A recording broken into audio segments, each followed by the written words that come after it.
ఒక నగరంలో ఒక వ్యాపారి ఉండేవాడు. అతని ఇంట్లో డబ్బుకు సంపదకు ఏ లోటూ లేదు. అతని సరుకులు సుదూర దేశాలకు వెళ్లేవి. దానివల్ల అతనికి చాలా లాభాలొచ్చేవి. ఆ వ్యాపారికి ఇద్దరు కూతురు. పెద్ద కూతురు పేరు జహ్రా, చిన్న కూతురు పేరు ముస్తరి. ఆడపిల్లలు ఇంకా చిన్న వయసులోనే ఉండగా వాళ్ళ అమ్మ చనిపోయింది. భార్య మరణంతో వ్యాపారి కూడా చాలా బాధపడ్డాడు. కాని అతను రెండో పెళ్లి చేసుకోలేదు. ఒకటి, చనిపోయిన భార్య మీద ఉన్న ప్రేమ. రెండోది, సవతి తల్లి పిల్లలతో ఎలా ప్రవర్తిస్తుందోనన్న భయం. కాలం గడిచిపోసాగింది.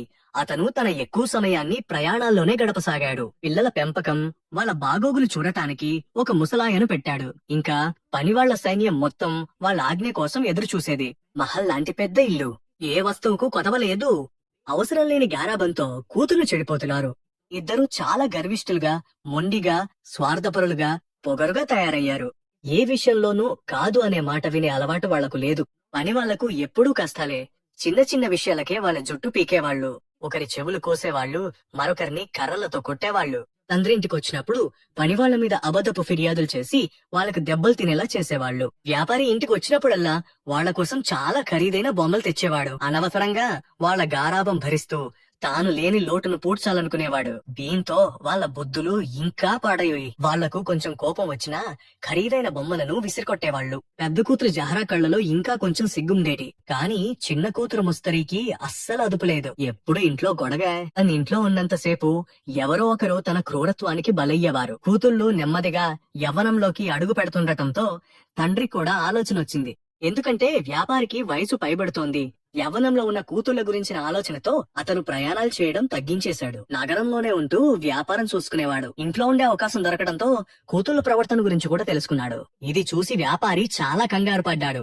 వీలైనంత త్వరగా కూతుళ్లకు పెళ్లి చేసేయాలని అనుకున్నాడు. సంబంధాలకు కుదవలేదు. వాళ్ల పొగురు గురించి వార్తలు చాలా దూరం వ్యాపించినా వాళ్ళు కోటీశ్వరుడి కూతుళ్లు కదా, తండ్రికి ఉన్నదంతా వాళ్లదే కదా. కాని ఆ అమ్మాయిల గారాభం ఆకాశంలో ఉండేది. వాళ్లకు ఎవ్వరూ నచ్చేవారు కాదు. ఏ సంబంధం వచ్చినా అందులో 100 లోపాలు తీసేవాళ్లు. ఒక అబ్బాయి నల్లగా ఉన్నాడని, ఇంకొకటి చామనఛాయగా ఉన్నాడని, ఒకరి కళ్ళు చిన్నవిగా ఉన్నాయి, మరొకరి ముక్కు చప్పడిగా ఉందని, ఒకరు పొడవుగా ఉన్నాడని, ఇంకొకరు పొట్టిగా ఉన్నాడని. క్లుప్తంగా చెప్పాలంటే ప్రతి సంబంధంలో 1000 లోపాలు తీసేవాళ్లు. దాన్ని తిరస్కరించేవాళ్లు. ఇద్దరు అక్కా చెల్లెళ్ళు చాలా రోజుల వరకు వచ్చే సంబంధాలను ఇలాగే ఎగతాళి చేస్తూ వచ్చారు. చివరికి జహ్రాకు పెళ్లైపోయింది. కాని ముస్తరికి మాత్రం ఎవ్వరూ నచ్చలేదు. ఆమె ఆత్మస్థుతి, పొగరబోతుతనం హద్దులు దాటిపోయాయి. జనాలు వాళ్ళ ఇంట్లో అడుగు పెట్టాలంటేనే భయపడేవాళ్లు. ఎప్పుడు ఎవరు పరువు మట్టిలో కలుపుతుందో అని. వ్యాపారి చాలా బాధపడ్డాడు. కూతురు ప్రవర్తన, ఆమె గురించిన చింత అతన్ని వయసు కంటే ముందే ముసలివాణ్ణి చేశాయి. ఆమె తండ్రి మాట కూడా వినేది కాదు. ఇప్పుడు వయసు 30కి దగ్గర పడుతోంది. వ్యాపారికి రేపు తనకు కన్ను మూస్తే తన కూతురి గతి ఏమవుతుందోనని చింతగా ఉండేవి. ఆమె బుర్ర 7వ ఆకాశంలో ఉండేవి. ఆమె స్వభావం ఎవరితోనూ కలిసేది కాదు. వ్యాపారి స్నేహితుడి కొడుకు ఒకడుండేవాడు. అతని పేరు హసన్. ఇద్దరు స్నేహితులు కలిపి వ్యాపారం చేసేవాళ్లు. స్నేహితుడు చనిపోయాక కొడుకు వ్యాపారం మొత్తం చూసుకున్నాడు. హసన్ చాలా మంచివాడు, కష్టపడి పనిచేసేవాడు, తెలివైనవాడు. వ్యాపారిని తన తండ్రిలా భావించేవాడు. అతనికి చాలా గౌరవం ఇచ్చేవాడు. అతను బాబాయ్ అని పిలిచే ఆ వ్యాపారి బాధను చూడలేకపోయాడు. ఒకరోజు అతను వ్యాపారితో, బాబాయ్, నేను మీ కూతురిని పెళ్లి చేసుకోవాలనుకుంటున్నాను అన్నాడు. ఒక షరతు, మీరు నా ఏ పనిలోనూ జోక్యం చేసుకోకూడదు. వ్యాపారి అన్నాడు, నాయనా, అది సరే కాని నువ్వు చాలా మంచి అబ్బాయివి. నా కూతురిని పెళ్లి చేసుకుని నువ్వు జీవితాంతం కష్టాలు కొని తెచ్చుకోవడం నాకిష్టం లేదు. ఆమె ఏ విధంగానూ నీకు తగినది కాదు. ఆ అబ్బాయి అన్నాడు, మీరు చింతించకండి. మీరు చెయ్యాల్సిందల్లా పెళ్లి తర్వాత నేను మీ అమ్మాయిని అత్తారింటికి తీసుకువెళ్లగానే మీరు ఎక్కడికైనా ప్రయాణానికి వెళ్లిపోండి. పనివాళ్లకి సెలవిచ్చి ఇంటికి తాళం వేసేయండి. మరుసటి రోజు హసన్ వ్యాపారి ఇంటికి వెళ్లి కూర్చున్నారు. హసన్ అలా వెళ్లి కూర్చున్నాడో లేదో వంటగదిలో నుంచి పనివాడు ఏడుస్తూ వచ్చాడు. యజమాని, కూరలో ఉప్పు కొంచెం తక్కువైందని యజమానురాలు గిన్నె మొత్తం నా తల మీద కొట్టింది. అదే సమయంలో పని మనిషి కూడా ఏడుస్తూ వచ్చింది. గది శుభ్రంగా లేదని యజమానురాలు నా జడ కత్తిరించేసింది. వ్యాపారి ఆ పనివాడిని మందుగట్టుకోమని పంపించి పని మనిషికి బహుమతి ఆశ చూపి నోరు మూయించాడు. తర్వాత హసన్తో అన్నాడు, నాయనా, చూస్తున్నావా, ఇది ఇల్లు కాదు, నరకం. నేనిప్పటికీ చెప్తున్నాను, వెనక్కి తగ్గు. నేను నిన్ను కొడుకులా భావిస్తాను. ఏ తండ్రి తన కొడుకు జీవితాన్ని కష్టాల్లోకి నెట్టే భార్య రావాలని కోరుకోడు. అలా నా కూతురాకేంటి? ఒక మంచి మనిషికి భార్య అయ్యే అర్హత ఆమెకు లేదని నాకు తెలుసు. హసన్ అన్నాడు, బాబాయ్, ఇదంతా మీరు నా మీద వదిలేయండి. రేపు నేను ఖాజీని 2 సాక్షులలో తీసుకువస్తాను. మీరు రేపే మీ ప్రయాణానికి ఏర్పాట్లు చేసుకోండి. మరుసటి రోజు వ్యాపారి తన కూతురుతో చెప్పాడు, నిన్ను చూడ్డానికి ఒక అబ్బాయి వస్తున్నాడు. కొంచెం పద్ధతిగా ప్రవర్తించు. మంచి అబ్బాయి. ముస్తరి ఆ మంచి అబ్బాయితో వ్యవహరించడానికి పూర్తి సన్నాహాలతో కూర్చుంది. వచ్చేవాడి గతి ఎలా పట్టించాలో అని చాలా ఉపాయాలు ఆలోచించి పెట్టుకుంది. ముస్తరి కోసం సంబంధం తీసుకురావడానికి అతనికి ఎంత ధైర్యము! ఆమె అలా ఆలోచిస్తూ ఉండగానే ఒక అందమైన యువకుడు ఆమె గదిలోకి దూసుకొచ్చి తడబడుతూ అన్నాడు, నా ప్రియమైన ప్రాణమా, నేను నీకు దాసోహం. నన్ను పెళ్లి చేసుకుంటావా? ముస్తరి నివ్వెరపోయింది. ఒకసారి కోపం వచ్చేది, మరోసారి ఆ యువకుడి చేష్టలకు నవ్వు వచ్చేది.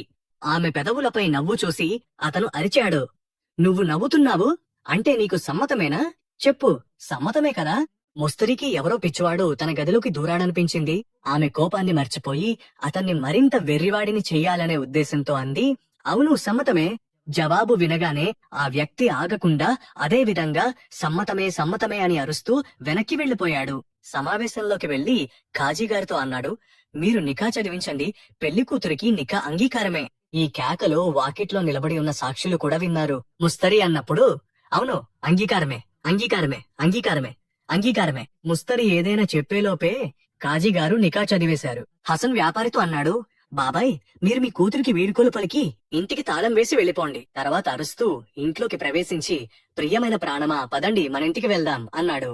వేగంగా మారుతున్న పరిస్థితులకు ముస్తరి ఆశ్చర్యపోయింది. హసన్ ఆమె చేయి పట్టుకోగానే ముస్తరి కోపంతో దాన్ని విదిలించబోయింది. దానికి హసన్ వెనక నుంచి మెడను అంత గట్టిగా పట్టుకున్నాడు, అది విరిగిపోతుందేమో అనిపించింది. ముస్తరికి ఎవరో పిచ్చివాడితో వేగలేననిపించింది.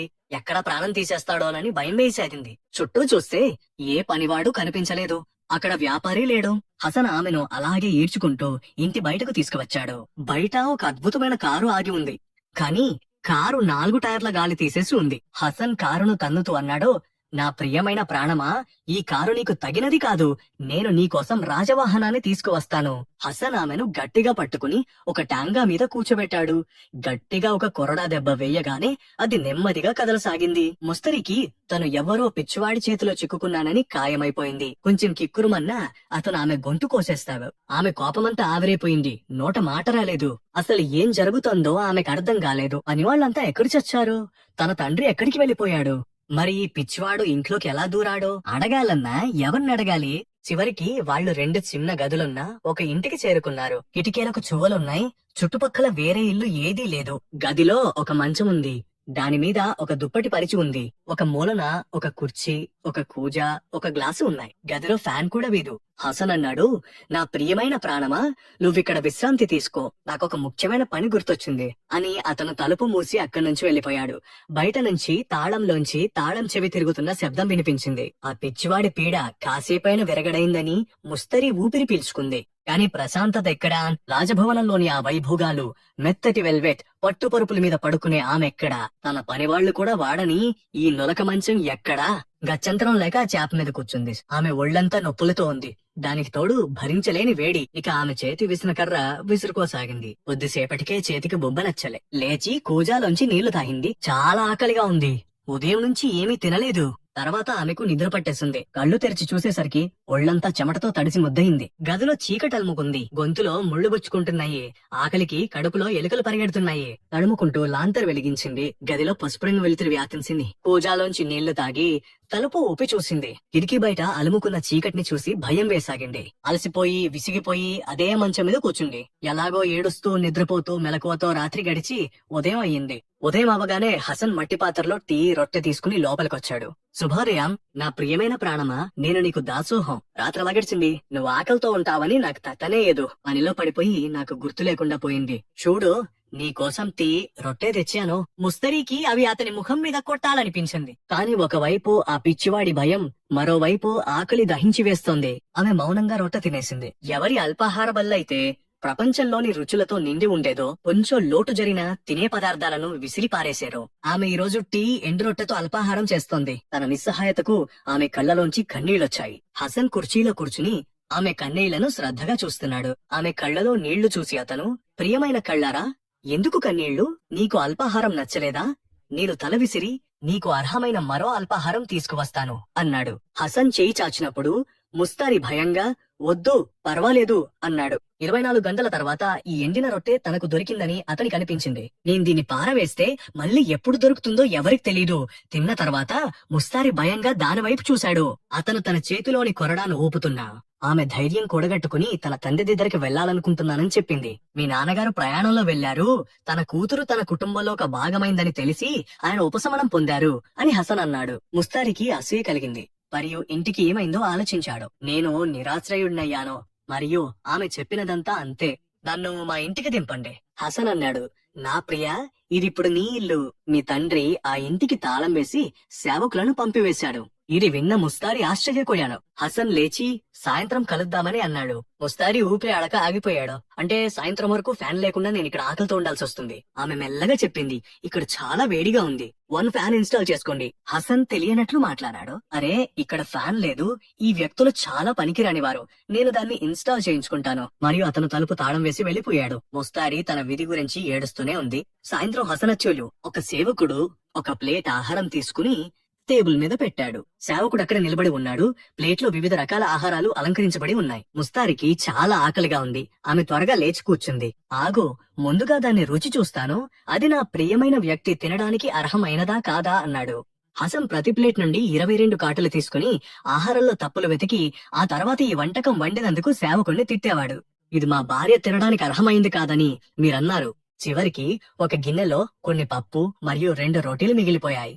అతను దీన్ని ముస్తారి ముందు ఉంచాడు. నా ప్రియా, నేను ఏమి చెప్పగలను? ఈ సేవకుడు చాలా పనికి రానివాడు.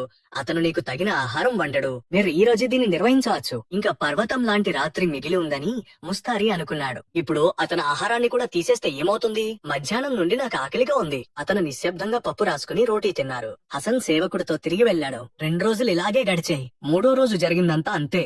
గదికి తాళం వేయడానికి బదులుగా హసన్ ఇంటికి తాళం వేసి వెళ్లిపోయాడు. ముస్తారి గది నుండి బయటకు వచ్చి 2 గదులు ఇల్లు ఎక్కడుందో చూశాడు. అందులో ఒక వంటగది కూడా ఉంది. అక్కడ వంట సామాగ్రి ఉంది. కిరోసిన్ స్టవ్ ఉంది. కాని వంట చేయడం ఎవరికొచ్చు? ఆకలేయడంతో స్టవ్ వెలిగించడానికి ప్రయత్నించింది. ఒక్కోసారి ఆరిపోయేది, ఒక్కోసారి బగ్గుమనేది. చేతులు కాలిపోయాయి. ముందు జుట్టులో ఒక పాయ కాలిపోయింది. కాని స్టవ్ వెలగలేదు. దాన్ని ఎత్తి పారేయాలనిపించింది.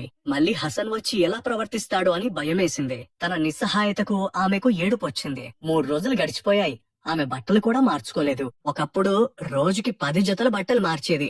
ఒకసారి వేసుకున్న బట్టలు మళ్ళీ వేసుకునేది కాదు. ఇప్పుడేమో 3 రోజుల నుంచి ఒకే జత బట్టలతో ఉంది.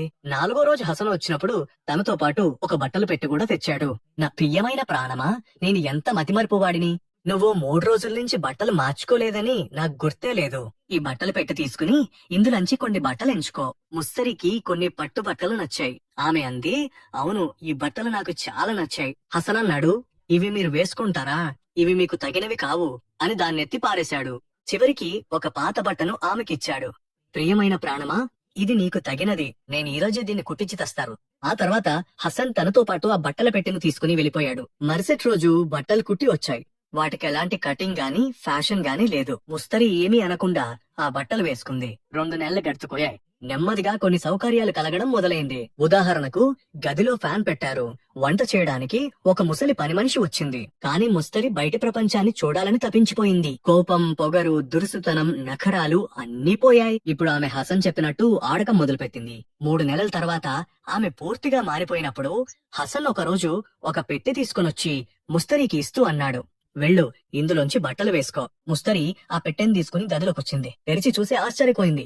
అందులో చాలా మేలి రకమైన ఖరీదైన అందమైన బట్టలున్నాయి. ఆమె వేసుకునే వాటికన్నా చాలా ఎక్కువ ఖరీదైనవి. వాటితో పాటు అలంకరణ సామాగ్రి, నగలు కూడా ఉన్నాయి. చాలాసేపటి వరకు ముస్తరి నమ్మలేకపోయింది.